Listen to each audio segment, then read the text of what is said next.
Bonsoir à tous, bonsoir en particulier à ceux que j'aurais oublié de saluer. Donc j'anime cette soirée en remplacement de Philippe Audic qui a été retenu par des impératifs familiaux, d'après ce qu'on m'a dit. Et puis je dois aussi excuser Richard Marty, mais bon, voilà, qui est, paraît-il, dans une phase particulière de son cheminement vers une meilleure santé. Voilà. Donc nous recevons ce soir Madame Geneviève Beaumont, qui représente l'IRSN, l'Institut de radioprotection et de sûreté nucléaire. Et la mission de l'IRSN, c'est d'être un expert public auprès de l'État, auprès d'autres partenaires éventuellement, on verra, en matière de risque nucléaire. Alors, nous la recevons ce soir à un double titre ou avec un double intérêt ou une double démarche. D'une part, ça fait suite aux travaux d'un groupe de travail qui avait été initié par Marc Moussion et Alain Lehennerf en particulier sur la gestion des risques. Il y a une contribution à ce titre qui a été diffusée il y a un an à peu près maintenant, si je me souviens bien, sur le thème de la métropole résiliente. Et Marie-Thérèse Neuilly, qui est aussi devant là, qui est sociologue spécialiste de la gestion des crises, avait participé à ce groupe de travail et avait recommandé qu'on auditionne l'IRSN. On va aussi inévitablement évoquer la question énergétique à laquelle le Conseil s'intéresse de différentes manières à travers les questions qui tournent autour des agendas 21, du plan climat, ou pour retenir une formulation plus récente, la transition énergétique. Voilà. Donc double raison. On pourra en ajouter une troisième, c'est dont on parle moins, c'est l'intérêt ou le peu d'intérêt, peut-être pas assez d'intérêt qu'on porte aux autres applications du nucléaire, au nucléaire non énergétique, qui pose aussi, je crois, quelques petits problème, mais on verra ça tout à l'heure. Nous souhaitons en savoir plus d'abord sur l'IRSN et ses missions, sur son indépendance, jusqu'à quel point, aussi par rapport sur la question nucléaire, puisqu'on est dans un domaine évidemment très sensible et chacun se souvient des nuages qui, sous l'autorité de l'État, ont fait un détour à l'approche de nos frontières. Le public a besoin d'être informé, les autres acteurs aussi d'ailleurs, les élus et les gestionnaires de ces différentes installations, sur la gestion des déchets radioactifs, sur la radioprotection en général. Et au moment où la transition énergétique est à l'ordre du jour, c'est important de saisir les enjeux en allant, si c'est possible, au-delà des réactions passionnelles et en étant un petit peu raisonnable dans le sens le plus noble de ce terme. Le mot nucléaire est chargé de symboles, pas toujours rationnels. C'est un mot connoté souvent négativement et qui renvoie au risque et à l'arme, aux armes. Mais le nucléaire, c'est aussi des questions de santé, d'alimentation, etc., etc. C'est pour ces raisons qu'il est important de disposer d'une information de qualité sur les niveaux de risque, ce qu'on accepte et ce qu'on n'accepte pas, et sur la manière de s'en protéger. Alors, comme d'habitude, mais là-dessus, c'est une pétition de pure forme, nous allons essayer de respecter l'éthique de nos discussions, c'est-à-dire des échanges qui sont fondés sur l'écoute réciproque et le questionnement. Mais voilà, je dis cette pure forme, je ne vois pas pourquoi ça ne serait pas aujourd'hui comme d'habitude. Il ne s'agit pas de polémiquer ou de prendre des positions pro ou anti, on n'en est pas là pour l'instant, enfin c'est pas le moment en tout cas, mais plutôt d'élever notre niveau d'information, notre niveau de connaissance, et c'est ça qui nous permettra après, j'espère, d'entamer des débats sur des thèmes autres, connexes, qui impliquent la question de la sûreté nucléaire. Voilà ce que je voulais vous dire d'introduction. Madame Beaumont, je vous laisse la parole pour 3 quarts d'heure, 1 heure. Et puis après, on passera aux questions. Donc je prends un micro. Voilà. Il marche. Voilà. Bon. Bonjour à tous et je remercie d'abord Monsieur Vitré et Madame Neuilly de m'avoir invité ici. Donc j'ai une lourde charge pendant cette heure de d'abord présenter des éléments de rappeler je ne connaissais pas l'origine et vos métiers, donc peut-être il y a des choses que vous connaissez, d'autres pas. Donc comme la demande était sur la radioprotection, les déchets, la sûreté nucléaire, pour éclairer le débat sur la transition énergétique, effectivement l'IRSN a sur son site un avis sur la transition énergétique. Je viendrai en fin d'exposé sur ce point, mais avant je vais rappeler les éléments qui permettent d'arriver à ces conclusions-là. Voilà. Donc tout d'abord, quelques mots sur les acteurs du nucléaire. Donc bien sûr, on a les exploitants, Areva, CEA, EDF, qui sont les responsables de leur sûreté. Aux États-Unis, l'autorité de sûreté est aussi responsable, mais là, c'est l'exploitant qui est responsable de la sûreté de l'installation. L'autorité de sûreté nucléaire, c'est un organisme qui a été créé en 2006. Avant, l'autorité de sûreté était une direction du ministère de l'Industrie, et depuis 2006, c'est une autorité indépendante qui est chargée de contrôler, d'autoriser, de réglementer la sûreté des installations nucléaires. C'est eux qui écrivent les lois, qui vérifient l'application de ces lois et qui peuvent prendre des sanctions, voire fermer certaines installations. L'Institut de radioprotection et de sûreté nucléaire, auquel j'appartiens, lui a été créé en 2002 en fusionnant à la fois le SCPRI, l'organisme de M. Pellerin qui s'occupait de la radioprotection de la population au moment de Tchernobyl, et l'IPSN qui était un institut de sûreté nucléaire qui était au CEA, avec la difficulté d'être à la fois jugé parti sur la promotion du nucléaire et aussi sur le suivi de la sûreté des installations du CEA, qui sont multiples, il y a des réacteurs de recherche, etc. Donc depuis 2002, nous sommes indépendants, et en gros, c'est un institut de 1700 personnes avec des ingénieurs, des médecins, des vétérinaires, des pharmaciens. Il y a vraiment un grand panel de savoir-faire.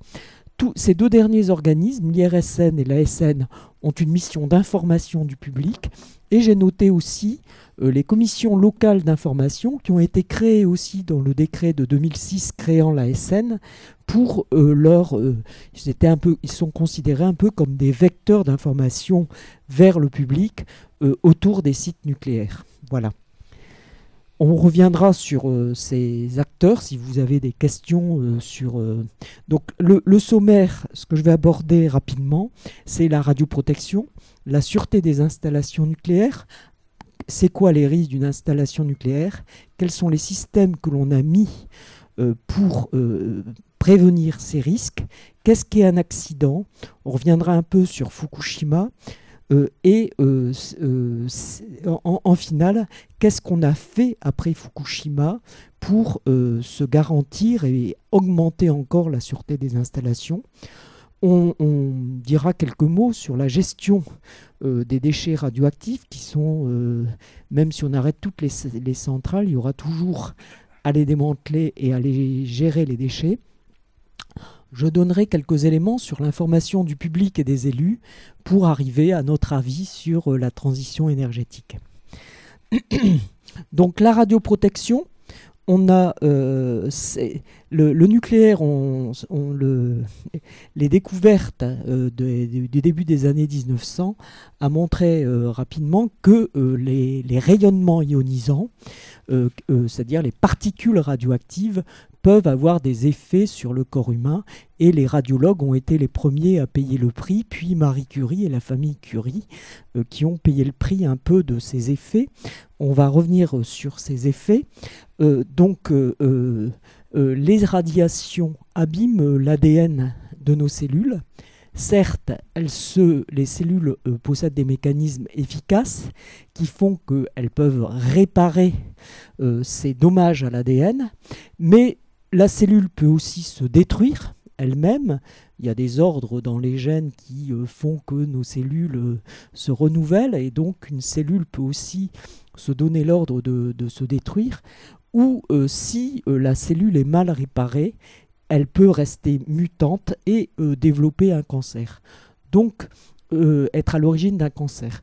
Donc en fait, dans le grand public, c'est ça qui est le plus craint, c'est effectivement le fait que le rayonnement ionisant peut abîmer la chaîne ADN et être à l'origine de cancer. Ce qu'on sait aussi, c'est que si de très nombreuses cellules sont abîmées et se détruisent, on a des effets aussi, mais là c'est dans des rayonnements intenses. On verra, c'est ce qui s'est passé pour les pompiers de Tchernobyl par exemple. Donc là, ce qui est très difficile à expliquer, c'est la graduation, quelle dose, quels effets. Hein. Donc en fait, un rayonnement peut aller casser une cellule et développer un cancer. Donc en fait, c'est ça qui est un peu paradoxal, c'est quelle que soit la dose, la maladie en finale, c'est toujours un cancer. Mais la question est la probabilité de développer un cancer étant donné la dose. Là, sur ce schéma, qui vient d'une exposition dont je vous parlerai plus tard, on a déjà le rayonnement naturel. On a un vol Paris-New York, 0,03 millisievert. Vous ne voyez pas, mais je vous les lis. 0,1 millisievert, c'est une radio au thorax.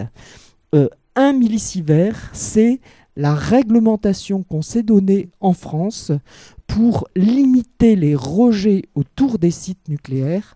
Il ne faut jamais qu'une personne habitant à la clôture du site reçoive plus de 1 millisievert par an. Et on oblige l'exploitant à faire moins s'il y a de meilleures technologies pour faire moins. Et en fait, effectivement, les rejets autour des sites sont 100 fois plus faibles, vraiment avec beaucoup plus faible que cette autorisation de rejet. Et c'est en continuelle discussion et surveillance. On a derrière, à l'hôpital, la dose reçue par les Français du fait du secteur médical est de 1,4 millisievert en moyenne pour un Français moyen. Ce qu'on voit aussi, c'est un scanner. Un scanner, on est à 10 millisieverts. 10 millisieverts, ça commence à être une dose importante. Et par exemple, nous avons à l'IRSN une étude épidémiologique qui est en cours, qui, sur les enfants qui, depuis les années 2000, ont reçu 1, 2, 3, 4 scanners. On est en train de coupler, on a une cohorte donc d'enfants qui ont reçu des scanners et on va regarder si ils ont développé des maladies ou pas pour apprécier l'impact de scanners et la multiplication de scanners sur les effets sur la santé. 20 millisieverts, c'est la dose des travailleurs. Hein. Un travailleur dans une centrale nucléaire ne doit pas dépasser les 20 millisieverts. On est ensuite 50 millisieverts, c'est la dose pour les travailleurs au Japon à Fukushima. 100 millisieverts, c'est un point qu'on a mis en orange parce que c'est la dose à partir de laquelle scientifiquement on a pu montrer que il y avait une augmentation du risque de cancer. Alors, elle est faible, 0,5% d'augmentation de chance d'avoir un cancer avec 100 millisieverts. Ensuite, on a les doses pour faire des radiothérapies. On est quand même dans des doses de l'ordre plutôt du 1000 millisieverts. Ce qu'on sait, c'est que là, on commence à avoir des nausées, des troubles réels. Il y a beaucoup de cellules qui sont abîmées, ça fait des inflammations et ça peut avoir on voit des problèmes, des effets déterministes qui sont là réellement. 6 millisieverts, on a une chance sur 2 de mourir. 10 millisieverts, on meurt instantanément. 10 sieverts, 6 sieverts, on a une chance sur 2 de mourir. 10 sieverts, on meurt instantanément. Donc en fait, ces champs-là, c'est des doses très violentes qui sont prises dans des conditions très particulières. En général, on est soumis au rayonnement naturel ou au rayonnement médical et on est soumis à des très faibles doses. Voilà. Mais il y a un débat sur ces faibles doses. Donc là, pour résumer, en France, on dit qu'en moyenne, en France, on reçoit 3,5 millisieverts, 28% du fait des expositions médicales, 37% du fait du radon, et on verra, il y a des départements qui sont sur des massifs granitiques. L'uranium se désintègre en différents corps qui finissent par laisser passer un gaz qui est radioactif. On dit qu'en France, il y a entre 1200 et 2000 cancers du poumon qui seraient dus à ce gaz. Et depuis qu'on met des fenêtres très étanches, des portes très étanches, le radon peut s'accumuler dans les maisons et faire un risque. L'industrie nucléaire et la recherche, c'est 1,5% de participation à la dose. L'eau et les aliments, le public ne le sait pas, mais 1 kilo de banane, c'est 130 becquerels au kilo. Des noix de cajou, c'est 300 becquerels au kilo. Bon, de potassium 40, éléments radioactifs naturels. Voilà, nous avons 600 becquerels par kilo, donc voilà, je dois tourner autour des 7000 becquerels. Donc, nous sommes radioactifs. Hein. Et il existe aussi, quand on monte en altitude, par exemple, les pilotes peuvent développer des excès de leucémie par rapport à d'autres travailleurs parce que à 10 km au-dessus de la Terre, ils ne sont pas protégés par la couche atmosphérique et reçoivent des rayonnements ionisants qui peut, donc c'est une population qui est suivie puisqu'elle est soumise à des rayonnements forts. En général, quand les gens vont à Tchernobyl, ils veulent un dosimètre, ils mettent en route le dosimètre dès le départ et on fait la dose la plus forte a été prise dans l'avion. Pour Fukushima, c'est pareil. Donc, il y a aussi le rayonnement terrestre qui vient des matériaux qui sont plus ou moins radioactifs, hein, le granit, la taurine, donc les massifs granitiques sont particulièrement radioactifs. Les principes de radioprotection, ça va être d'empêcher, de réduire ces risques avec donc 3 grands principes. La justification, il faut montrer que qu'il y a des avantages sanitaires, sociaux, économiques ou scientifiques qui justifient l'exposition que l'on va... mais qui demandent aussi le choix de la meilleure technologie pour ce fait. C'est pour ça que depuis... les appareils radio sont de moins en moins dosants. Entre la main de Madame Röntgen en 1900 et les radios bien plus précises et plus nettes que l'on a maintenant, on a une dose de 1000 à 10 000 fois moindre. Voilà. L'optimisation, il y a le principe Palara qui demande que ce soit toujours le plus faible possible. Et donc pour ça, on s'éloigne des sources, on réduit leur intensité, on met en place des écrans, on change les appareils. Donc ça, ce principe-là est mis en œuvre, par exemple, lors des arrêts de tranche pour pour protéger les travailleurs qui viennent surveiller, qui viennent diagnostiquer et réparer l'installation. Et il y a une limitation des doses de rayonnement grâce à des seuils fixés par la réglementation. Donc là, on a 100, donc c'est un peu les chiffres que je vous donnais tout à l'heure. Hein. 100 millisieverts, c'est la dose pour laquelle une augmentation de 0,5% de probabilité de cancer a été démontrée scientifiquement. Donc après, on multiplie la dose, on accroît ce chiffre. Et dans la législation, le principe de précaution pour minimiser les doses fait qu'on est à 1 millisievert pour la population autour des sites et 20 millisieverts pour les travailleurs du nucléaire. Pour un an. Là, j'ai remis un peu la carte radon. Peut-être vous êtes un peu concerné dans votre département, non ?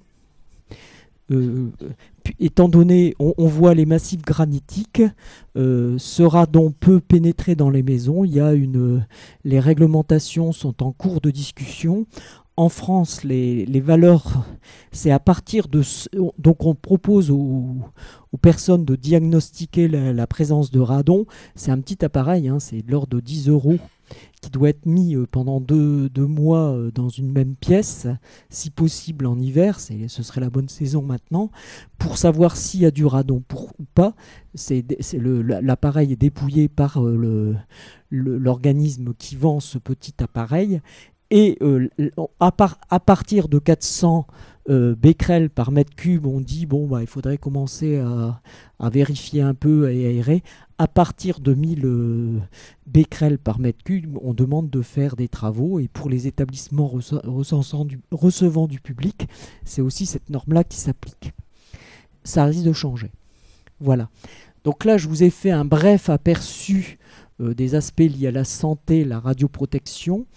Maintenant, je vais parler des centrales nucléaires. Avec, vous connaissez 18 sites, 58 réacteurs, dont 30 ont été construits en 6 ans, vers les années 70-80. Ça donne un peu une idée de leur âge. Donc une centrale nucléaire avec le cœur du réacteur. Je vais rappeler brièvement, peut-être beaucoup de gens parmi vous connaissent ça, ce qu'est déjà le débat, c'est toujours ça qui revient. Il y en a certains disent que ça a un prix compétitif en regard de l'énergie électrique produite. C'est une source qui n'émet quasiment pas de CO2 lors du fonctionnement de la centrale, que des réglementations et des exigences strictes encadrent la sûreté des installations nucléaires, que des incidents sont déclarés et analysés pour en tirer les leçons, que des modifications continues accroissent la sûreté. D'autres rappellent les accidents graves, les accidents qui ont contaminé durablement l'environnement par des particules radioactifs pouvant générer des troubles dans la santé de la population. D'autres soulignent le coût du démantèlement des installations et du stockage. Le rapport de la Cour des comptes montrait des incertitudes sur ces coûts. Et que le stockage des déchets, nous n'avons pas encore de lieu pour les stocker, alors que les déchets s'accumulent.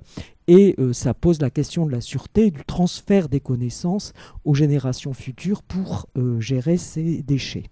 Donc là, j'ai résumé un peu le débat. Les éléments de discussion vont peut-être venir avec cette présentation. Alors, vraiment un bref rappel. Quelle est la source de la chaleur dans une centrale nucléaire qui va permettre de chauffer l'eau et faire de la vapeur d'eau, faire tourner la turbine et produire de l'électricité? C'est on utilise de l'uranium-235 qui, bombardé par un neutron, se casse, produisant énormément de chaleur, des produits de fission, et il émet 2 ou 3 neutrons qui peuvent aller casser d'autres uraniums, qui produisent donc de la chaleur aussi. Et là, on a, dans ce cas-là, une réaction non... Là, ce que ça montre, c'est une réaction non contrôlée, avec une réaction en chaîne, et on a la multiplication de produits de fission, c'est-à-dire le corps est cassé de façon complètement aléatoire. Les 2 morceaux qui sont produits sont liés selon le nombre de protons qu'on va avoir dans chaque morceau. On aura des corps différents. On peut avoir yttrium-iode, strontium, césium-55 avec son complément. Je connais pas tous les couples par cœur. Je connais la liste des produits, les tellures, les rubinium, etc., etc. Dans le tableau de Mendeleïev, on a 3 lignes de corps qui peuvent être produits. Et c'est ces corps-là, en fait, le risque nucléaire, les gens pensent toujours que le problème, c'est la réaction en chaîne qui va faire qu'on va faire une bombe atomique, comme on a vu à Hiroshima. Ça a lourdement marqué les esprits. Tous les films que l'on a fait pendant la guerre froide pour faire peur, c'était sur la bombe atomique. C'est encore très présent dans les têtes, alors que d'une centrale nucléaire, ce que l'on craint, c'est la dispersion dans l'environnement de ces produits de fission qui n'ont rien de naturel, ils ont un nombre de neutrons qui est complètement aléatoire, et donc qui sont radioactifs, peuvent avoir un effet sur la santé, et en plus, comme ils émettent un rayonnement, ils chauffent. Et on va voir dans la problématique de l'accident, vient de la chaleur liée au rayonnement de ces produits de fission, qui peut chauffer la matière, et donc on doit toujours les refroidir. Voilà, donc ça c'était un bref rappel de ce qu'était donc La chaleur, c'est le côté très positif de cette réaction, c'est celle qu'on va utiliser dans le réacteur nucléaire pour produire de l'électricité. Le côté risque, c'est toujours maîtriser la réaction en chaîne pour qu'un neutron fasse un neutron fasse un neutron, et surtout confiner, refroidir les produits de fission. Donc intrinsèquement, l'origine de la chaleur porte aussi ces risques, et on va voir comment dans une centrale nucléaire on va gérer ces risques intrinsèques à la fission. Donc le fonctionnement normal, le cœur du réacteur, nous avons des barres de 5 mètres de long qui font 1 cm de diamètre, gainées en zircaloï, qui sont dans une cuve de réacteur en acier. Cette cuve contient de l'eau pressurisée à 150 bars, qui est chauffée à 280 degrés en gros, et qui permet d'avoir de l'eau dans un circuit primaire qui est échangé avec un circuit secondaire pour créer de la vapeur d'eau. C'est les générateurs de vapeur. Là, on a le pressuriseur qui échange et fait tourner une turbine créant l'électricité. Ça, c'est le fonctionnement normal et l'utilisation de la chaleur. Du côté de la sûreté, maintenant, qu'est-ce qu'on a besoin, étant donné ce que je vous ai dit sur la réaction de fission? On a besoin de toujours refroidir la centrale pour éviter la fusion du cœur. Donc les circuits de sûreté, donc on a des injections possibles en cas de fuite. Si le réacteur fuit et perd son eau, et on a un système qui se met immédiatement en service pour rapporter de l'eau. Ces circuits sont doublés, et même à l'arrêt, on a un circuit pour aller refroidir le cœur arrêté et ces produits de fission qui sont dans le cœur. Si on a un 1000 MW, on arrête le cœur, on a 100 MW dû à la chaleur résiduelle des produits de fission contenus dans le cœur. Donc refroidir, c'est impératif. Il faut ensuite alimenter les circuits qui permettent de faire fonctionner ces circuits de refroidissement, c'est-à-dire les pompes, ouvrir les vannes, et donc il faut absolument des sources d'électricité, soit par le réseau, soit par... il y a un système d'îlotage qui peut aussi se mettre en route, mais c'est plus les procédures qui vont faire ça, et il y a des groupes électrogènes de secours, les diesels, qui doivent être aussi positionnés pour pouvoir ramener de l'électricité et faire tourner ces pompes, faire ouvrir ces vannes, etc. Il y a aussi le contrôle de la réaction en chaîne. Donc il y a 2 systèmes qui permettent de contrôler cette réaction en chaîne. Dans le circuit primaire, il y a du bore. Le bore absorbe les neutrons, et en plus il y a les barres de commande qui sont en matériaux aussi, soit en carbure de bore ou en B4C ou en AIC, argent, anium, cadmium, matériaux qui peuvent aussi absorber les neutrons. On les monte et on les lève pour s'ajuster à la demande électrique. C'est quasiment automatique. Et donc ce sont ces matériaux pouvant capturer les neutrons qui font le contrôle de la réaction en chaîne. Ces barres de commande sont fortement automatisées. À peine il y a un petit quelque chose qui ne va pas dans le réacteur, les barres tombent. On dit on a eu un arrêt d'urgence. Voilà. Donc voilà les circuits de sûreté. Et le dernier est complètement essentiel: confiner les produits de fission. Il ne faut pas qu'ils aillent dans l'environnement. La première barrière, c'est la gaine de métal en zircaloï autour des pastilles de combustible. La deuxième, c'est la cuve du réacteur. Et la troisième, c'est le bâtiment du réacteur lui-même, qui peut être en béton. Sur les 900, c'est du béton gainé d'une paroi d'acier, ou avec 2 parois en béton. Et dans le PR, c'est les 3, c'est-à-dire double enceinte et une peau d'acier recouvrant l'intérieur du cœur. Ce confinement est tel que tous les 10 ans, dans un réacteur nucléaire, on dit qu'on fait l'essai de l'étanchéité du bâtiment, c'est-à-dire on gonfle, comme on gonfle une chambre à air de vélo, on gonfle à 3 bars l'installation, et on regarde la perte de pression et c'est ça qui va donner le niveau d'étanchéité du bâtiment. Si on est à moins de 1%, EDF a des travaux à faire pour améliorer l'étanchéité. Il faut que ce soit en dessous d'1% de perte en 24 heures ou quelque chose comme ça. Donc c'est quelque chose qui est extrêmement surveillé. Tout à l'heure, un monsieur me disait à l'école centrale, on surveille toute la qualité des bétons, etc. Il y a effectivement énormément de travaux qui ont été faits sur pour avoir cette garantie de confinement des produits de fission. Donc maintenant, qu'est-ce qu'on redoute, et ce qui pourrait se passer, c'est ce qui s'est passé à Fukushima.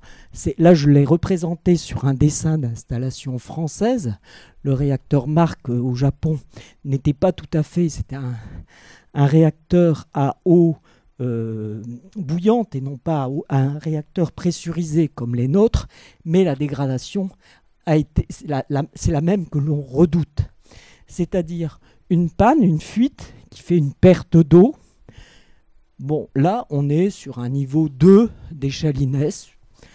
Les circuits se mettent normalement en route. Comme on a perdu de l'eau, et c'est un peu comme une cocotte minute, il y a de la vapeur qui se crée au niveau du bâtiment. Pour pas que la pression soit forte, il y a un système qui fait tomber une pluie et un brouillard pour faire tomber la pression au sein du bâtiment. On récupère cette eau et on la réinjecte dans le circuit pour avoir cette eau, mais imaginons, deuxième problème, ces circuits ne marchent plus. Donc là, on a un cœur qui va commencer à chauffer, peu à peu il se dénoie, le réacteur, les gaines en zircaloï, malheureusement, elles font ZR plus H2O, la vapeur d'eau, donne ZRO2, une gaine fragile, qui tient pas forcément bien ces pastilles qui peuvent tomber au fond, et surtout ZRO2 plus H2. On peut créer de l'hydrogène à ce moment-là si on dénoie le cœur et que le combustible est en vapeur d'eau. Et donc on a, si le système, si on n'a toujours pas pu rajouter de l'eau dans le circuit, on a peu à peu le cœur qui se dénoie, le combustible qui commence à tomber au fond de la cuve, et ce combustible chauffant, c'était des pastilles dans lesquelles les petits atomes d'uranium avaient été remplacés par 2 petits morceaux de produits de fission. Ce truc fond, et on commence à relâcher les iodes, le césium et les tellures, etc., les gaz, krypton, xénon, etc., qui commencent à aller dans l'enceinte du réacteur. 3 Mile Island, c'était ça. C'est-à-dire, ils ont réussi à remettre de l'eau à ce moment-là, et 5 ans après, ils ont pu voir que le cœur avait fondu et avait mangé les 2 tiers de la cuve. Et en fait, il y a eu très peu de rejets dans l'environnement à 3 Mile Island. Mais si l'on n'arrive pas à refroidir, la cuve, le magma au fond de la cuve peut percer la cuve et commencer à aller dans le fond de la cuve, dans le fond du bâtiment, commencer à attaquer le béton. C'est ce qui s'est produit à Fukushima. On sait que sur le réacteur 1, il a mangé 65 cm de béton. Et donc de plus en plus de produits se retrouvent dans le bâtiment du réacteur. La pression peut être telle que ça sera terrible, il faudra prendre la décision. C'est soit le bâtiment peut craquer du fait de la pression, soit on ouvre une vanne, on appelle ça la procédure ultime à EDF, et on relâche un petit peu de produits de fission. On en relâche quand même. On est dans le domaine des accidents graves, on est dans le niveau 6 de l'échelle INES, et sinon c'est le réacteur 2 de Fukushima. La pression est telle que les parois qui faisaient l'étanchéité sautent, et on a beaucoup de rejets dans l'environnement. Ensuite, on peut s'interroger, et c'est ce qu'ont fait les Russes à Fukushima, à Tchernobyl. Ils ont fait venir les mineurs ukrainiens pour creuser en dessous du réacteur afin de couler du béton et éviter que ça aille dans la nappe phréatique. Ils ont fait aussi de toutes sortes de digues pour protéger le Dniepr qui allait ensuite traverser l'Ukraine. Donc se pose aussi la question de la nappe phréatique. On en entend parler tous les jours sur Fukushima. Voilà, donc ça c'est l'enchaînement redouté. Pour revenir sur ces deux accidents du passé, Tchernobyl, une réaction incontrôlée et un début de réaction en chaîne dans un canal qui fait une explosion de vapeur qui pulvérise le réacteur, rejetant plus de 50% des produits de fission dans l'atmosphère. Des rejets qui durent continuellement pendant 10 jours avec une noria d'hélicoptères qui tente d'envoyer du plomb et des produits pour arrêter le feu et assurer qu'il n'y ait plus de réaction en chaîne possible. À Fukushima, le séisme fait perdre les circuits du réseau. Le réseau est perdu. Les diesels se mettent en route. Le cœur est arrêté. Mais le tsunami arrive et emmène les diesels et le fuel. Et il n'y a plus de diesel pour refroidir, pour faire marcher les circuits, pour ouvrir les vannes. Et les opérateurs sont dans le noir dans la salle de commande. Et, alors que toutes les procédures sont informatisées et sont en phase de 10 000 pages de procédures d'accidents. Donc en fait, la situation pour les opérateurs et les équipes sur place a dû être un vrai cauchemar. Enfin, pour avoir fait un peu de facteur humain, je ne sais pas comment ils ont pu tenir la place qu'ils étaient, quoi. Donc ce que l'on sait maintenant, c'est que le premier réacteur a explosé le samedi, le vent allait vers le large. Le réacteur 3 a sauté le lundi, le vent allait vers le large. Et le réacteur 2 a perdu son confinement et le vent avait tourné, il neigeait et s'est allé vers la Terre. Donc là, on a des rejets successifs au fil des explosions des réacteurs et donc à chaque fois des rejets différents. Si on compare les deux accidents, on a eu quasiment 13 000 km² contaminés avec une valeur supérieure à 600 000 becquerels par mètre cube en Europe. Donc c'est l'échelle continentale qui a été touchée. Et au Japon, c'est resté au niveau du pays avec 600 km² concernés par une telle contamination. Mais le pays et les deux tiers de la France, il n'y en a qu'un tiers d'habitables, avec une population d'1 million d'habitants, de 100 millions d'habitants. Donc en fait, le problème de la contamination pour le pays a été aussi très importante. L'évacuation des populations par l'État, 270 000 évacués par l'Union soviétique, 150 000 par l'État japonais, sachant que des personnes se sont auto-évacuées. Là, on avait un système dictatorial on ne pouvait pas changer d'adresse comme ça, on restait là où on ne pouvait pas partir comme ça. Au Japon, on est dans une démocratie et des gens ont souhaité partir et sont partis.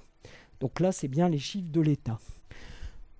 En Union soviétique, il n'y a pas eu restriction des denrées, pas tout de suite, c'est seulement après qu'il y a eu interdiction des activités agricoles et effectivement, les enfants ont mangé du lait contaminé, des produits contaminés.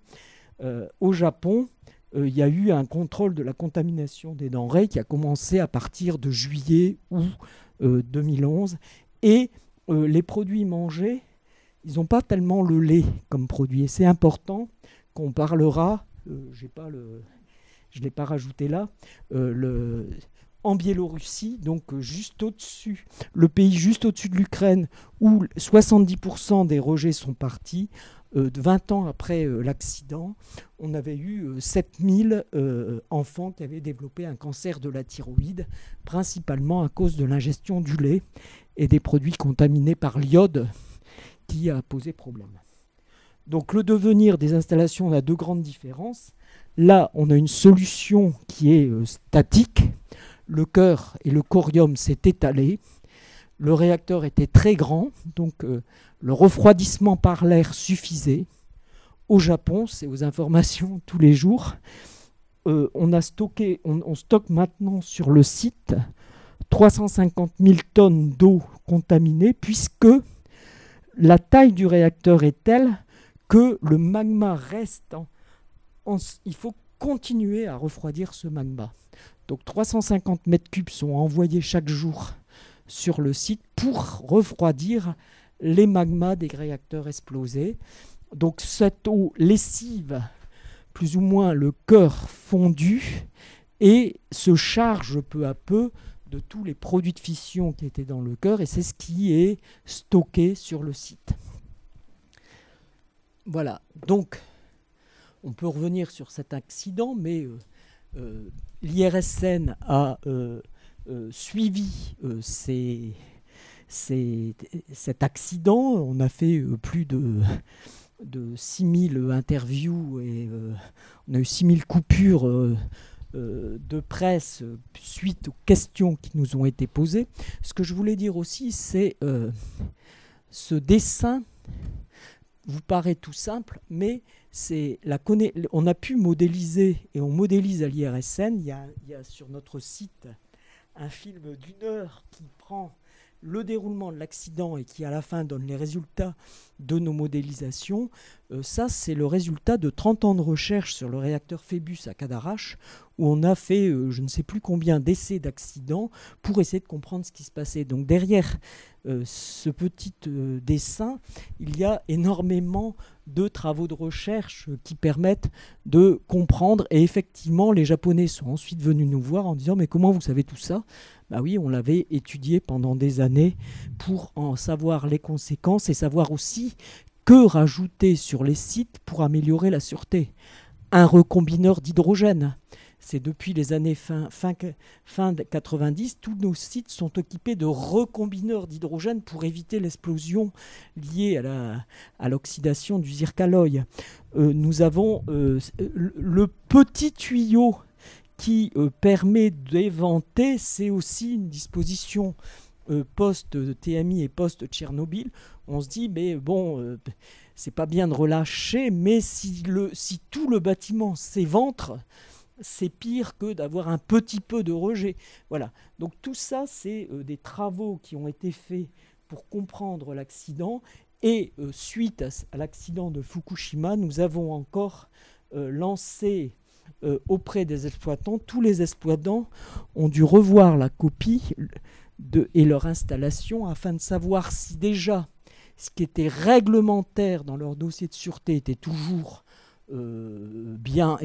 Par exemple, on a une pompe, il y a un certain nombre de référentiels de sûreté dans le dossier de sûreté. C'était de vérifier déjà que les fonctions de sûreté qui doivent être assurées dans les situations accidentelles graves sont toujours de qualité et marchent bien. Donc on vérifie la conformation au référentiel et on va au-delà du référentiel. Par exemple, certains sites devaient tenir à une inondation allant à tel niveau. Ce qui était demandé, c'est si ce niveau est bien au-delà, qu'est-ce qui se passe? Et est-ce qu'on n'est pas dans un effet falaise où à partir d'un moment, on perd tout? Voilà.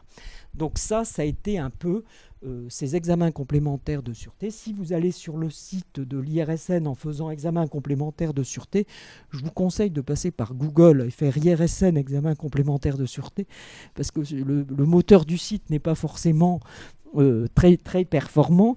Vous tombez sur un rapport complet de 500 pages et une synthèse de 12 pages disant ce qu'on a pu exiger de la part des exploitants.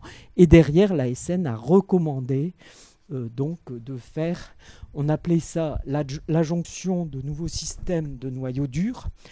Et l'ASN a imposé de nouveaux équipements dans les centrales. Par exemple, un centre de gestion de crise bunkérisé.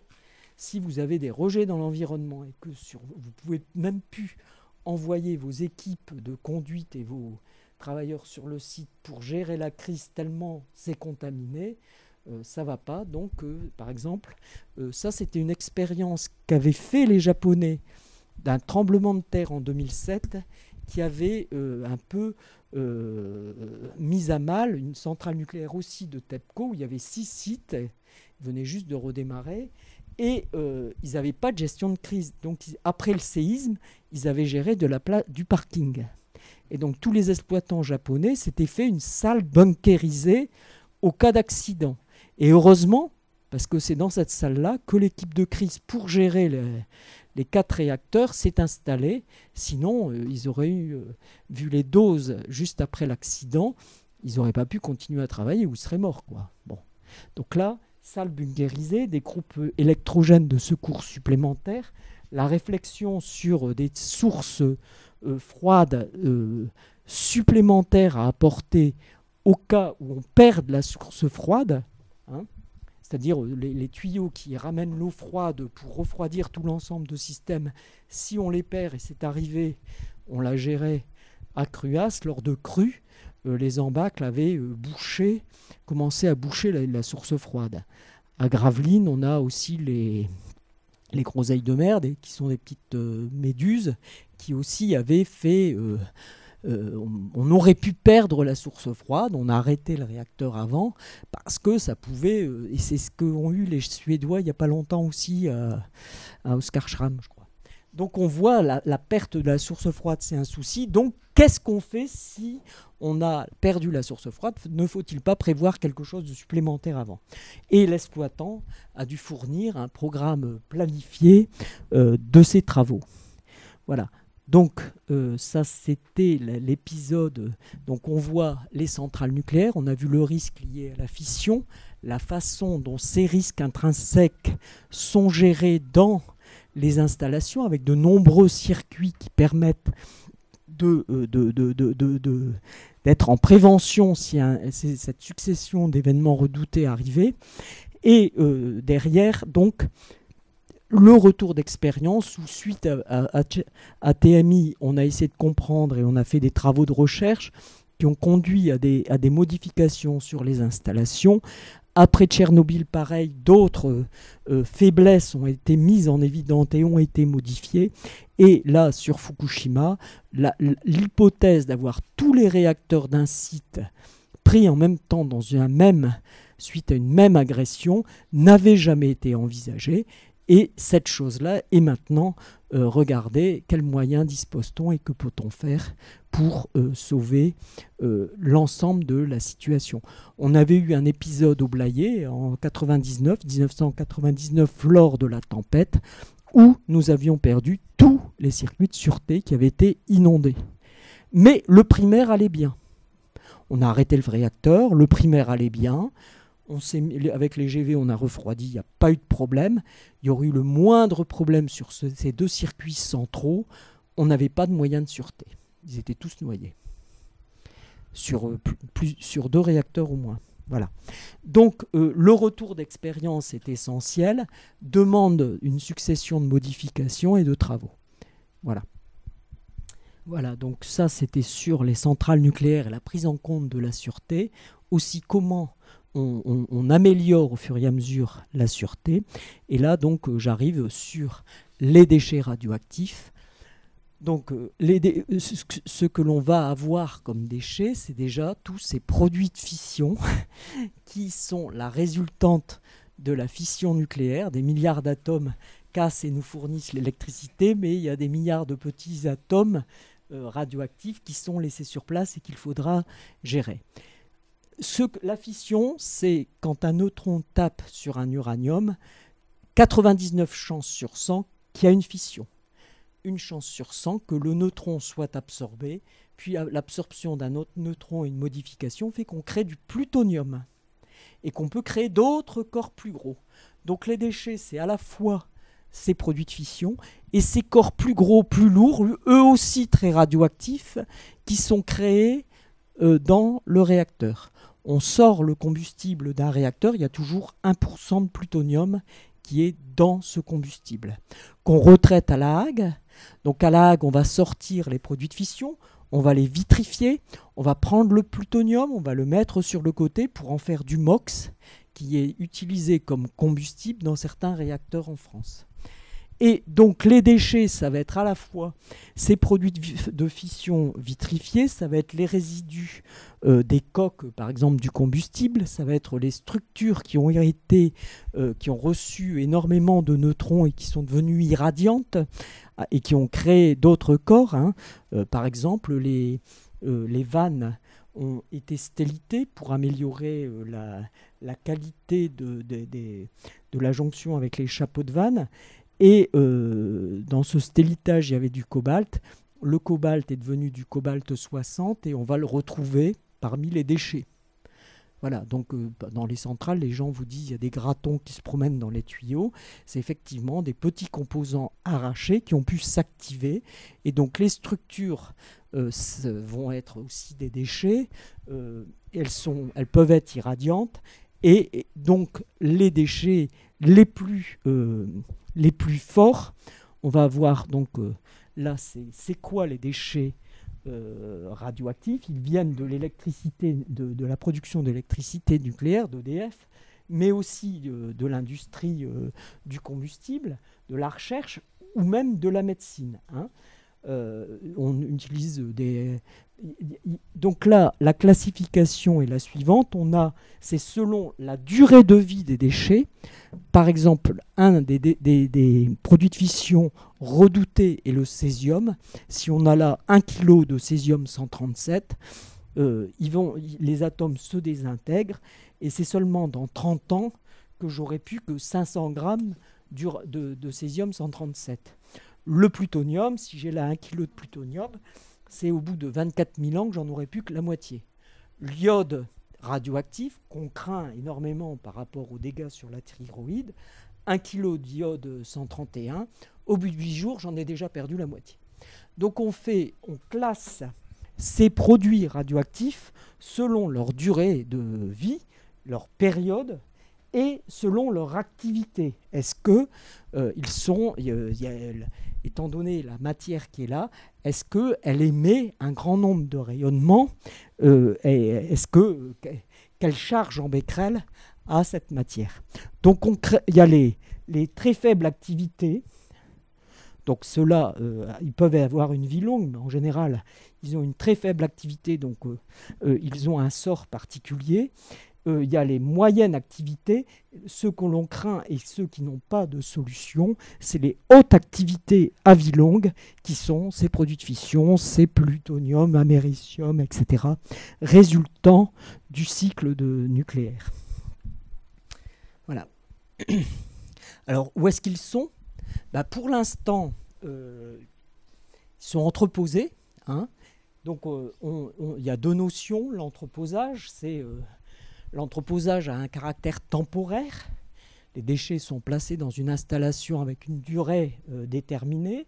Ils nécessitent un entretien et des interventions humaines.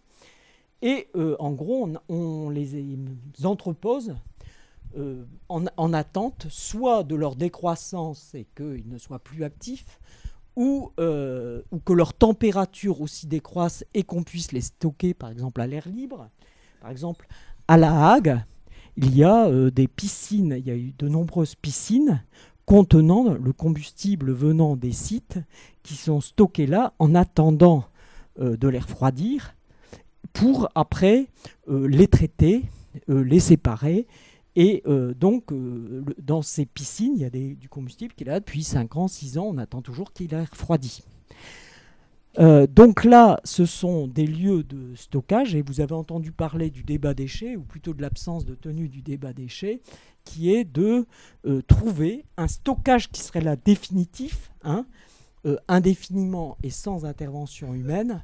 Et ce stockage serait à Cigéo, c'est l'image que j'avais mis là, dans une lentille d'argile de la Meuse, l'idée serait de percer un ensemble de galeries pour stocker ces fûts de déchets haute activité vie longue dans leurs qui sont déjà vitrifiés dans des conteneurs en acier, puis aussi de boucher ces galeries et les laisser là pour indéfiniment, quoi. Voilà. Donc, le débat, vous avez vu, il n'est pas vraiment... il a un peu du mal, il se fait par Internet maintenant. Et ben, effectivement, dans tous les pays, on a à gérer le problème de la réticence des habitants à proximité du lieu d'avoir un tel stockage, puisque en fait, la durée de vie de ces produits est telle qu'on peut se poser la question de qu'est-ce qu'on transmet aux générations futures et de la bonne connaissance que l'on a de la géologie, de la morphologie et des épisodes géologiques qui peuvent survenir dans une telle durée. Voilà, ça c'est un peu les termes du débat. Donc, on a vu un peu ce qu'est le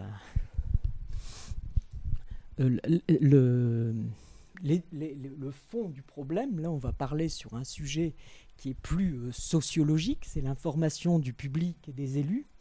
L'information, elle doit tenir compte des perceptions des gens, et nous avons à l'IRSN le baromètre des risques qui chaque année est passé auprès de 1000 personnes. On leur demande leur perception des risques sur toute une batterie de risques, on va la voir, afin de connaître un peu l'opinion des Français sur certains sujets liés au nucléaire. Il y a aussi de nombreuses représentations des personnes par rapport à les gens peuvent être plus ou moins averses au risque.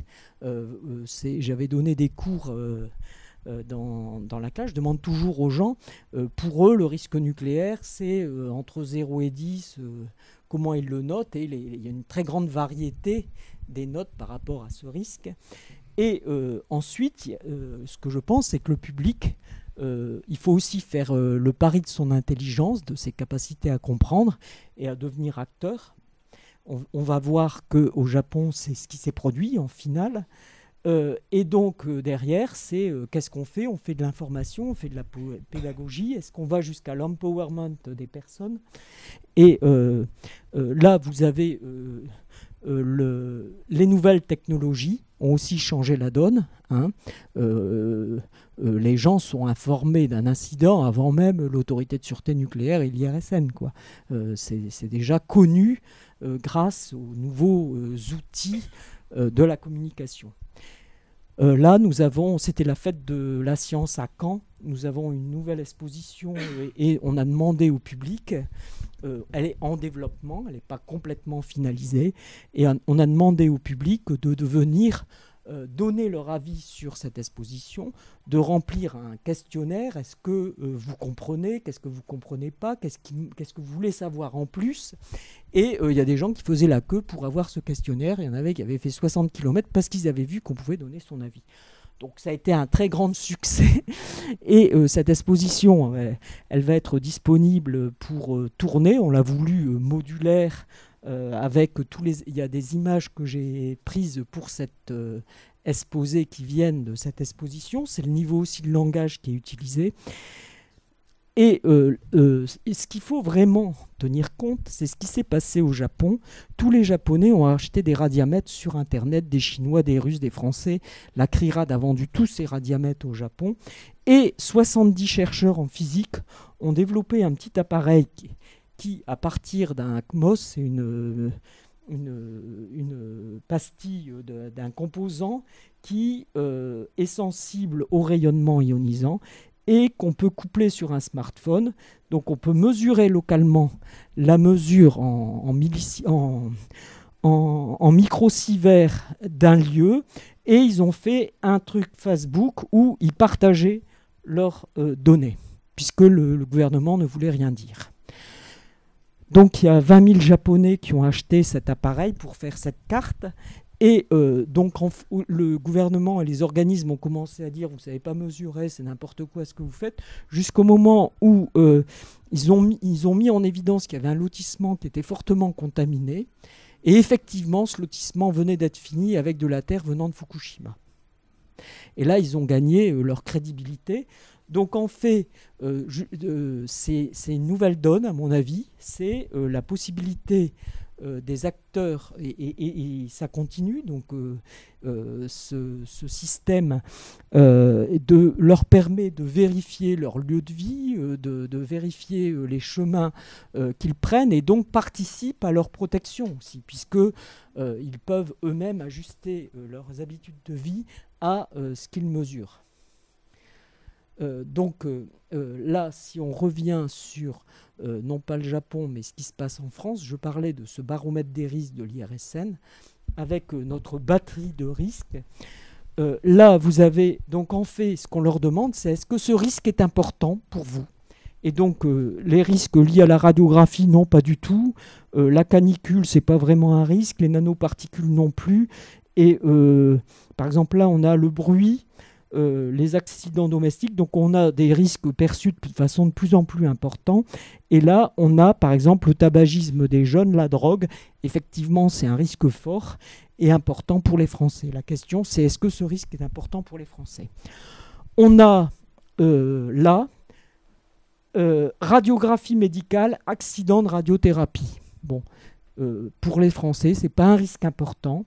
Et on a la flèche verte qui dit la confiance que les Français ont envers les autorités pour gérer ce risque.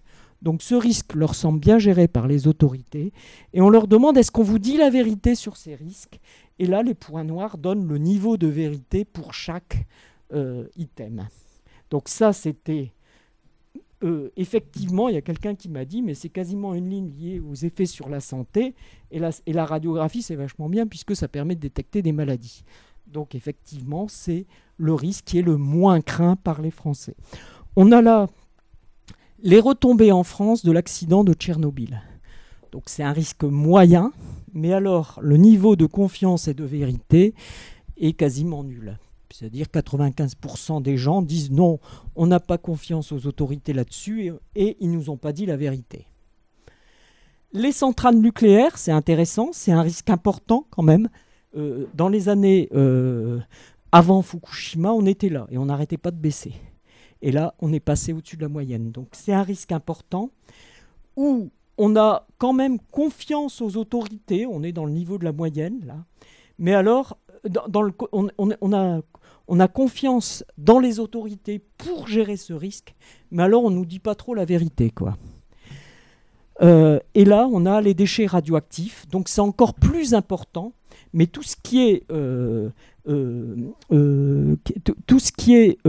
contamination de l'environnement, par exemple les pesticides, la pollution des lacs, la pollution des rivières, etc., c'est cette zone-là. Quasiment, c'est un problème de santé. Et avec un niveau de confiance envers les autorités qui est assez faible, et un niveau de confiance pour gérer le problème qui est faible, puisque de toute façon c'est parti dans l'environnement, qu'est-ce que vous voulez qu'ils fassent? C'est un peu ça leur réponse.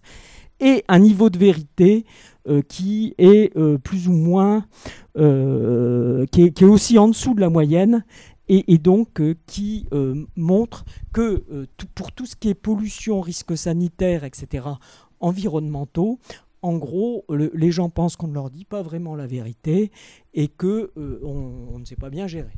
Voilà. Ça, c'est... Donc là, vous avez les points liés au nucléaire qui s'inscrivent dans ce tableau. Donc ça, on le refait chaque année. Chaque année, donc, vous pouvez le télécharger sur le site de l'IRSN pour voir où en sont les Français par rapport au nucléaire et d'autres risques. Les pesticides étaient là en 2006 et ils sont devenus quasiment le premier risque lié aux polluants. C'est vraiment, ça a été frappant, avec un niveau sur la vérité qui est très faible. Voilà. Donc, on a aussi, c'était traditionnel, on avait toujours ces mêmes questions, donc on a un historique depuis 91 sur les réponses à ces questions-là. Quelquefois, il y a des items qui ont changé, les pesticides, on les a mis en 2004. Avant, c'était pas ça, et on a pu voir la progression. Et donc, après Fukushima, on leur a posé des questions. La question, c'était: votre opinion sur les centrales françaises a-t-elle été modifiée par l'accident de Fukushima ou par ce que vous avez appris? Et donc, en gros, 70% en octobre, mon opinion n'a pas changé, mais une évolution, je les trouve moins sûrs, 23%, et je les trouve plus sûrs, 5%. Voilà. Donc, en gros, 70% de la population n'a pas changé son idée par rapport à la sûreté des centrales. Par contre, il y a 23% qui est plus inquiet. On leur a aussi posé: est-ce que l'industrie nucléaire a fait un réel effort d'information depuis l'accident de Fukushima? Est-ce que vous êtes d'accord, pas d'accord, ou peut-être d'accord? En gros, ils ne sont pas d'accord. L'industrie EDF n'a pas fait de réel effort d'information après Fukushima. Et est-ce que les autorités françaises ont donné au public des informations complètes et correctes? On espérait qu'avec tout l'effort qu'on avait fait à l'IRSN pour donner des informations correctes, on allait avoir un score pas possible. Eh bien non, pas trop. On est à peine mieux cru que l'exploitant. Bon, écoutez, qu'est-ce que vous voulez, c'est... Après, c'est à qui vous faites confiance sur l'accident de Fukushima, et c'est pour connaître la vérité sur l'accident de Fukushima et ses conséquences. À qui faites-vous d'abord confiance? Toujours, c'est les associations de défense de l'environnement. L'ASN, quand même, pas trop mauvais. L'IRSN, ils gagnent un petit point, mais on n'est pas loin. Alors, par contre, les hommes politiques, pas du tout. Et ça, c'est récurrent dans la question des risques. Le citoyen ne fait aucune confiance aux élus. Comment ? Et l'exploitant, c'est pareil. Ou les industriels, c'est toujours des scores très faibles en termes de capacité à donner de l'information, quoi. Voilà. Alors, en fait, je suis allé à Fukushima dans un village qui avait été à moitié évacué. Et là aussi, le maire nous disait: c'est très difficile de faire passer, de savoir déjà ce qu'on craint ou ce qu'on ne craint pas, c'est d'avoir une information. Et je lui demande: mais à qui feraient confiance vos citoyens? Aux médecins, aux enseignants, aux journalistes? Et il commence à rire, mais vraiment très fort, en disant: si vous leur dites c'est grave, ils vont vous croire. Si vous leur dites que c'est pas grave, ils vont pas vous croire. Voilà. Bon. Et là, ça, je ne l'avais jamais vu dans un sondage, mais ça se comprend aussi, quoi. Mais on voit, dans une situation telle que celle-là, de toute façon, ça ne peut être que grave, vu qu'on a perdu tous les repères de vie de ce qu'il y a pu par rapport à avant. Donc là, je vais peut-être passer, c'était des éléments liés à la perception. Pour le nucléaire, on va passer, parce que il me reste combien de temps ? Encore un petit quart d'heure. Bon, je vais peut-être un tout petit quart d'heure. Bon, voilà. Donc en fait, c'est vrai. Bon, je vais peut-être pas passer moins vite. Alors.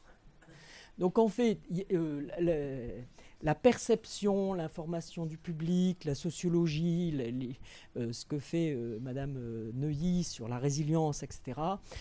En France, c'est pas très, ça n'a pas beaucoup d'audience par rapport aux États-Unis ou en Angleterre. Et donc, il y a eu... nous, on a à l'IRSN le baromètre des risques. On était un des premiers à s'intéresser à cette question avec des psychologues.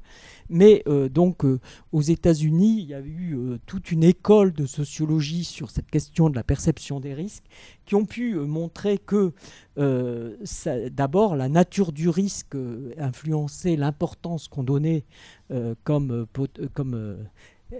quelle importance on donnait à une activité ou un risque, c'est le potentiel catastrophique. Donc effectivement, le potentiel catastrophique avec Tchernobyl et Fukushima, on voit qu'on va passer dans un risque important. L'existence d'un historique d'accident, oui, on l'a. Alors ça, le caractère immédiat, peut-être pas.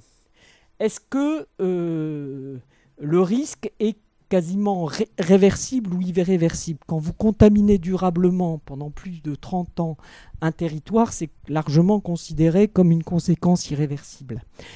Peur et anxiété, on a vu les chiffres sur le risque lié à la santé, qu'on dit 100 millisieverts, c'est 0,5% d'augmentation de cancer.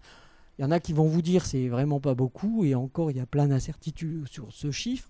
D'autres qui vont vous dire mais quand même. En tout cas, ce chiffre n'est pas connu, et pour eux, s'ils ont de la radioactivité, ils vont forcément avoir un cancer. Bon. Donc ça suscite forcément peur et anxiété. Ça, c'est la conséquence sur les enfants, on l'a vraiment sur le risque nucléaire, puisque c'est les cancers de la thyroïde, c'est la possibilité d'avoir des cancers comme les enfants qui sont les plus s'ils sont exposés, c'est eux qui auront plus de risques à dose égale. À 70 ans, on va développer un cancer, à 90, ma foi. Bon. Et par contre, un enfant qui très tôt, comme son organisme multiplie les cellules, a plus de chances de voir dans sa vie un cancer dû à une exposition au rayonnement. Et en fait, on voit bien à Fukushima, c'est ce qui s'est passé.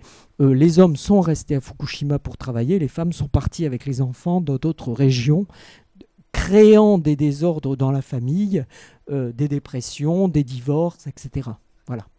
Parce qu'il y a cette anxiété sur les conséquences sur les enfants et les conséquences sur les générations futures. On a toujours dit qu'on n'avait pas vu d'effet de mutagène et que les troubles qui avaient pu être créés par une irradiation, une contamination ne se retrouvaient pas dans les générations futures, mais ça aussi c'est en discussion et en débat, et il n'y a peut-être pas beaucoup d'études qui ont eu ce cœur de sujet comme thème de recherche, quoi.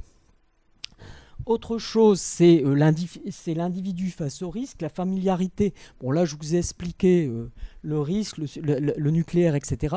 Les gens pensent toujours que c'est tellement compliqué qu'ils ne vont jamais rien comprendre. Et bon, c'était ça un peu le plaisir à la fête de la science. Les gens avaient l'air de comprendre, et on n'a pas peut-être fait non plus l'effort de se mettre au niveau du public, sachant que, voilà. Donc, ils ne sont pas très familiers, Bon, par contre, l'implication personnelle, c'est quand les gens voient un bénéfice d'une industrie, comme le fait d'avoir des emplois à EDF, ou d'avoir que ça ramène des taxes. On voit les sites autour des sites nucléaires, en général, c'est des communes qui ont l'air assez florissantes et qui sont fleuries d'ailleurs. Et ça, c'est un bénéfice. Bon, ça va dans le bon sens, ça. Et la contrôlabilité, les gens ne peuvent pas gérer eux-mêmes le risque nucléaire, ils délèguent ça à la SN et aux autorités, et donc ça ne va pas dans le bon sens non plus. Et la valeur morale, elle peut être extrêmement reliée, le fait qu'on retraite l'uranium pour faire du plutonium, et que le plutonium, c'est essentiellement un matériel stratégique militaire. On a essayé de bien distinguer le nucléaire civil du nucléaire militaire, mais les gens font quand même l'amalgame en se disant il y a quand même un lien quelque part, quoi. Voilà. Donc, enfin, les liés à la gestion sociale du risque. Alors moi, ce qui m'a frappé à Tchernobyl, dans les territoires contaminés de Biélorussie, que je retrouve à Fukushima et que je trouve le plus horrible de toute l'histoire, c'est la stigmatisation des victimes. On va plus vouloir se marier avec vous, il ne faut surtout pas dire qu'on est dans un territoire contaminé, ni qu'on a été près de Tchernobyl, parce qu'on va vous regarder de travers. Quand les gens ont été déplacés à cause du séisme, ils n'avaient plus de maison, ou à cause du tsunami, se sont tous retrouvés dans les centres d'hébergement, quand même 450 000 personnes évacués et déplacés suite à ces deux épisodes naturels. On a vu 130 000 déplacés à cause du nucléaire qui s'ajoutait. Eh ben, les gens ne voulaient pas des déplacés nucléaires parce qu'ils allaient les contaminer. Donc en fait, ça c'est vraiment la chose la plus terrible que je trouve dans cette situation, c'est la stigmatisation des gens et la mise à l'index de ces populations. Donc, ensuite, la médiatisation, les gens se focalisent sur les activités dont les risques sont très médiatisés. Le nucléaire, à tous les coups, il y a un petit pépin, vous gagnez le gros lot. Vous mettez 300 kilos d'uranium dans la gafière à Tricastin l'été 2008, 1000 articles de presse, le consulat d'Allemagne qui veut rapatrier ses touristes qui sont là en Provence, y compris ceux qui sont au nord du site, alors que la nappe et le fleuve coulent dans ce sens-là. Les Avignonnais qui veulent tous avoir des comprimés d'iode, alors que l'iode, c'est pour se protéger contre l'iode radioactif des produits de fission. Ça a vraiment interrogé sur ce que pouvait être la représentation du risque par les populations et la surréaction de la population du fait d'un manque d'information, de connaissances, qui peut être très dommageable. Donc en fait, c'est vrai qu'en cas d'accident, on va dire il y a un territoire contaminé qu'il faut gérer, et voilà, il y a réellement 10 becquerels, 200 becquerels, 1000 becquerels au mètre carré, et donc là, il y a réellement quelque chose, mais le territoire soupçonné est bien plus vaste. Le vin de Tricastin, qui était dans les coteaux au nord de la centrale, il s'appelait Tricastin, on l'a pu acheter, quoi. Et comme disait quelqu'un de cette zone-là, il suffit que vous disiez accident Drôme provençal, vous vendez plus les fromages tout ce qui était provençal ou méridional ou etc. ne se vend plus, quoi. Et donc c'est ça le problème, c'est cette perception, cette représentation du risque nucléaire en cas d'accident peut coûter très cher. C'est les coûts d'image qui ont été calculés par l'IRSN dans le coût de l'accident qui jusque-là n'était pas pris en compte.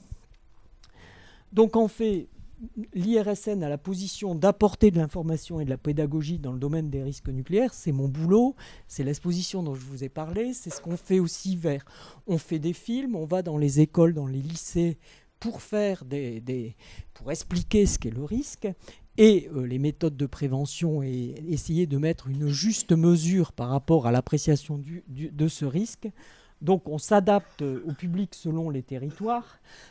Par exemple, à Gravelines, on ne va pas dire la même chose que peut-être à Nantes, où le comprimé d'iode, vous êtes loin de Chinon quand même. S'adresser au public d'HE scolaire, utiliser les potentiels des nouvelles technologies. On a vu les smartphones, on a une réflexion là-dessus. Si tout le monde, suite à un incident nucléaire, n'écoute pas ce qu'on dit, mais mesure avec son smartphone, il faut peut-être préparer ce qu'il faut là. Et donc en fait, c'est essayer de donner de l'information en essayant d'être crédible et donner aux citoyens surtout les moyens d'être acteurs en jouant sur leur intelligence et leur capacité à échanger, à informer, etc. En gros, ça veut dire préparer la résilience de la société en cas d'accident. Donc voilà, c'était ce que je voulais dire sur l'information du public. Donc, il y a une exposition qui est à votre... voilà. Ça, c'est l'exposition qui va être... on en a déjà 28 panneaux. À la Fête de la Science, on s'est dit, déjà, c'est pas mal. Les gens mettaient entre une demi-heure et 1h30. Il y en avait qui lisaient bien tout. Donc apparemment, ça plaît, les gens vont vers cette exposition. Elle sera gratuite, modulable, mise en place. On peut la mettre autant dans une salle des fêtes qu'un CCST, une médiathèque, voilà, pour essayer de donner une information sur les risques, la radioactivité, le risque nucléaire. Donc, en finale, pour revenir sur la transition énergétique, donc l'IRSN, là j'ai pris des morceaux de notre avis, c'est la position de l'IRSN sur ce sujet. Bon, on n'a pas vocation à émettre des avis d'ordre général sur la transition. Par contre, on peut montrer qu'il y a quand même des réflexions à avoir par rapport à la sûreté des installations nucléaires qui doivent être prises en considération dans ce débat lié à la transition énergétique. Donc il y a 4 points qui sont mis dans nos avis.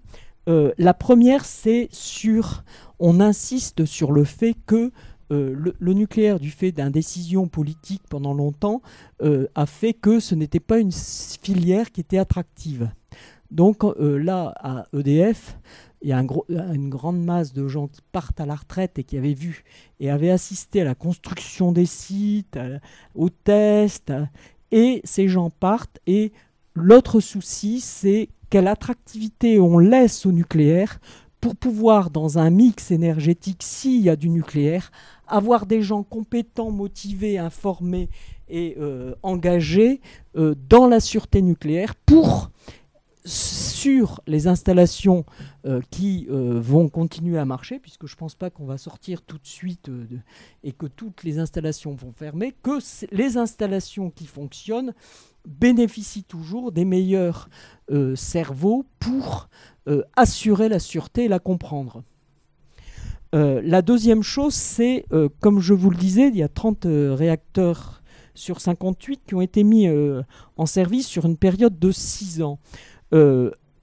Donc on a une ancienneté du parc et on peut avoir des épisodes qui, si on trouve, on a des paliers, hein, on a les 900, on a Tagada, Trigastin, Gravelines, Dampierre, donc une dizaine de réacteurs du même acabit mis en place en même temps.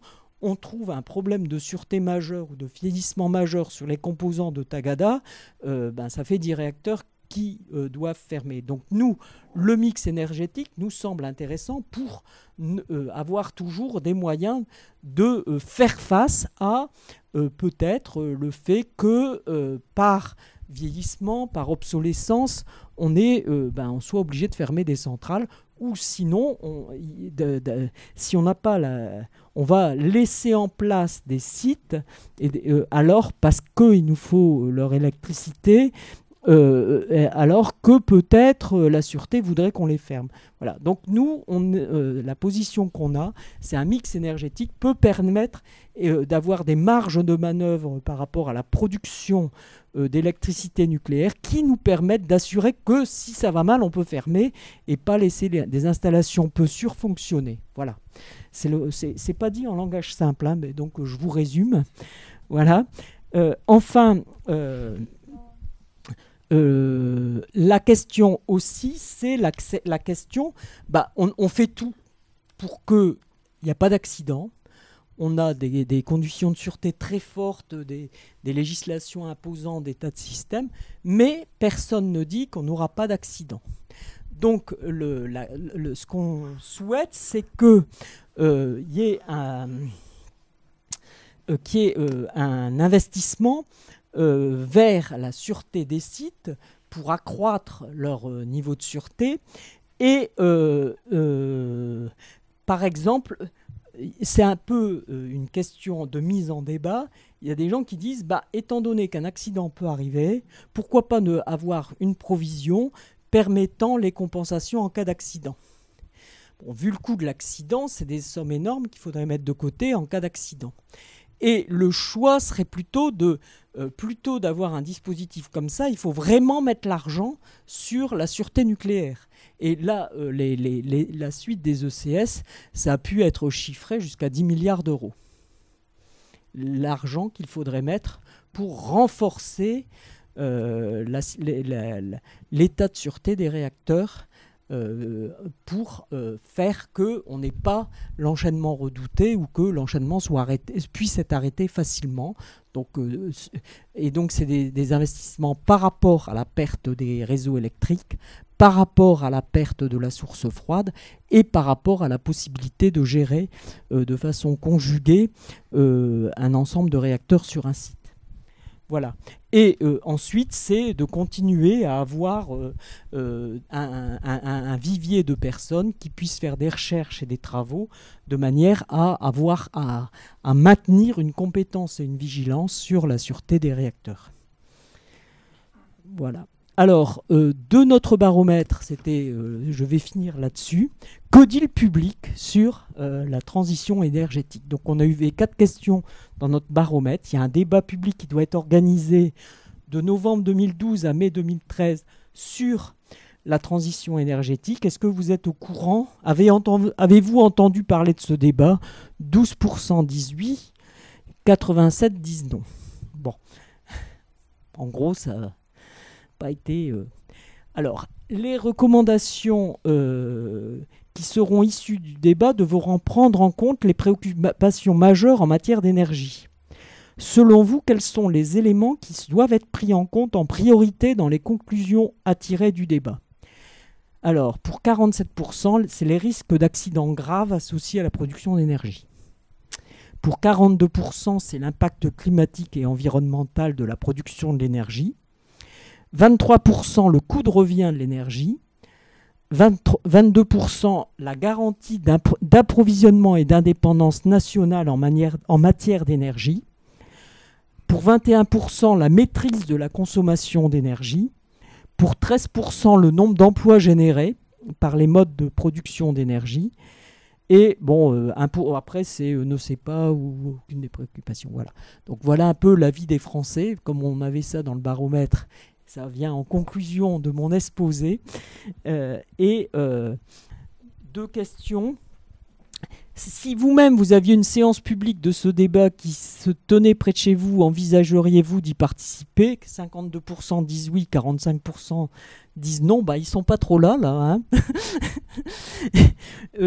Donc ça, c'est souvent qu'on leur demande si vous allez dans un débat, en général, ils disent toujours oui, quoi. Ils ne vont pas dire non. C'est un peu Et la dernière, c'est aussi une question un peu biaisée, c'est l'IRSN doit engager un dialogue avec les commissions locales. C'est un peu pour nous faire plaisir. Donc là, tout le monde trouve que ce serait très utile que l'IRSN aille discuter avec les CLI. Voilà, bon. Voilà, merci de votre attention.